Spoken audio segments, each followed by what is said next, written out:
Hello बच्चों, चलिए प्रश्न को पढ़ते हैं और समझते हैं। यदि दो संख्याओं का समांतर माध्य a और गुणोत्तर माध्य g है तो सिद्ध कीजिए कि वे संख्याएं a प्लस वर्गमूल ए स्क्वायर माइनस जी स्क्वायर और a माइनस वर्गमूल ए स्क्वायर माइनस जी स्क्वायर है। ठीक है बच्चों। तो देखो, प्रश्न को हल करने से पहले प्रश्न के लिए बच्चों हम मुख्य अवधारणा लिख लेते हैं बच्चों। ठीक है, तो प्रश्न की देखो मुख्य अवधारणा क्या होगी बच्चों, जिसकी सहायता से हम इस प्रश्न को हल करेंगे। ठीक है बच्चों। तो मुख्य अवधारणा में बच्चों हम समझेंगे कि गुणोत्तर माध्य और समांतर माध्य क्या होता है। ठीक है बच्चों। तो देखो, सबसे पहले ए तथा बी, यदि दो संख्याएं हैं बच्चों हमारे पास, तो ए तथा बी का समांतर माध्य बच्चों यह होता है ए प्लस बी और बटा दो। ठीक है बच्चों।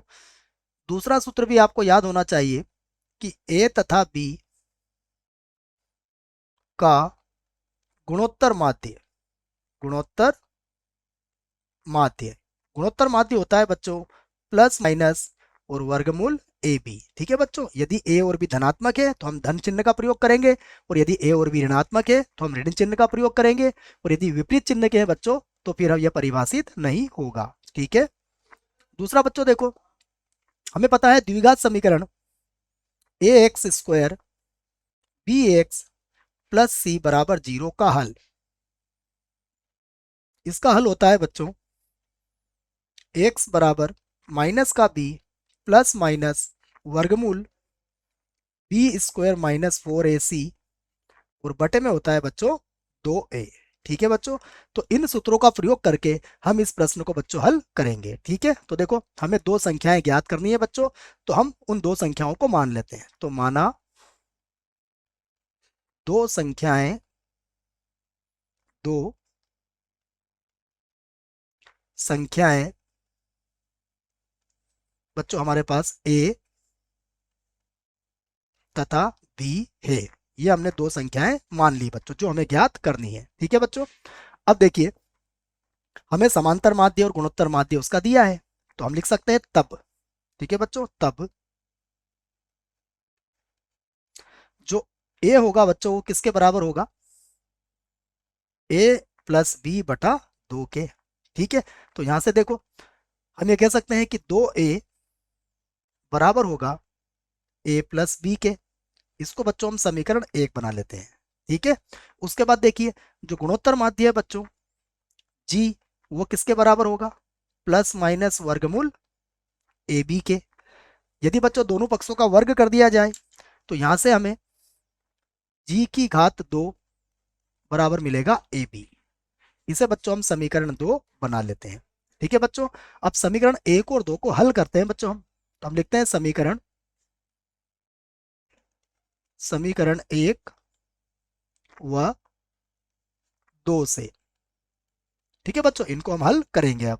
तो देखो, यहां पर हमारे पास है जी की घात दो।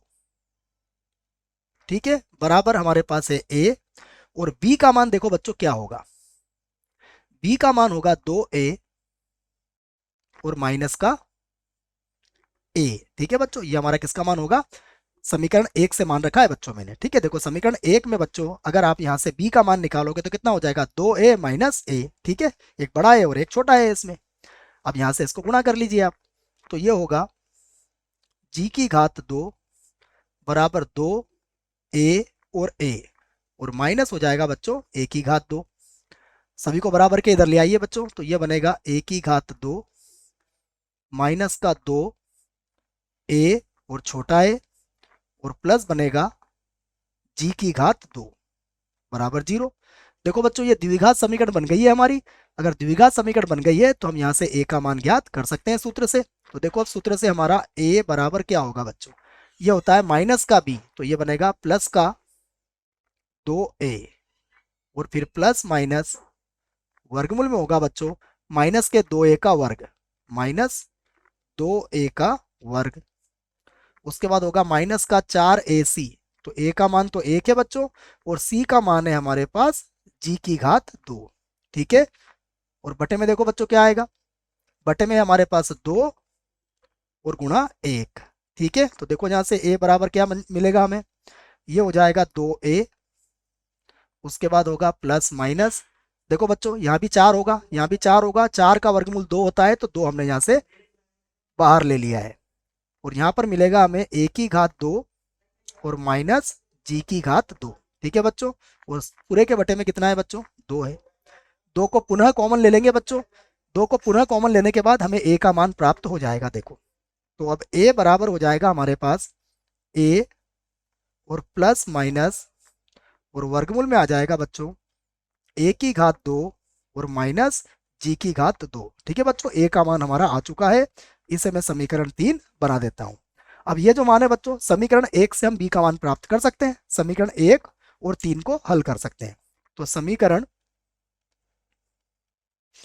1 व 3 से देखो बच्चों b बराबर कितना है हमारे पास, b बराबर होगा 2a और माइनस का a। तो b बराबर हो जाएगा 2a और माइनस, देखो बच्चों a का मान कितना है हमारे पास, a का मान है a और प्लस माइनस वर्गमूल a की घात 2 और g की घात 2। ठीक है, तो देखो बच्चों इसके चिन्ह बदल जाएंगे। तो यहाँ से b का मान आ जाएगा हमारे पास, 2a में से a घटेगा तो कितना बचेगा बच्चों, a। और ये प्लस माइनस है तो ये क्या बन जाएगा बच्चों, माइनस और प्लस बन जाएगा। और वर्गमूल में कितना आ जाएगा बच्चों, a की घात 2 माइनस g की घात 2। ठीक है बच्चों, तो ये जो है बच्चों हमारा b का मान आ चुका है।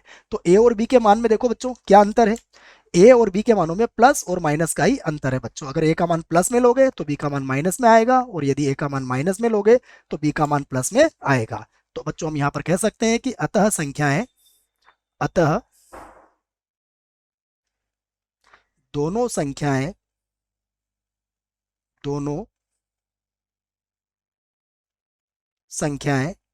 तो बच्चों कोई सी भी हो सकती है। जैसे मान लो पहली संख्या मैंने ली बच्चों a धन वर्गमूल a की घात 2 माइनस g की घात 2। तो दूसरी संख्या क्या होगी बच्चों, दूसरी संख्या होगी मेरे पास a माइनस वर्गमूल a की घात 2 और माइनस g की घात 2। ठीक है ना बच्चों, अगर ये प्लस में ली है तो ये माइनस में, और अगर पहली वाली माइनस में लोगे तो दूसरी वाली प्लस में आ जाएगी। तो बच्चों यही हमें सिद्ध करना था।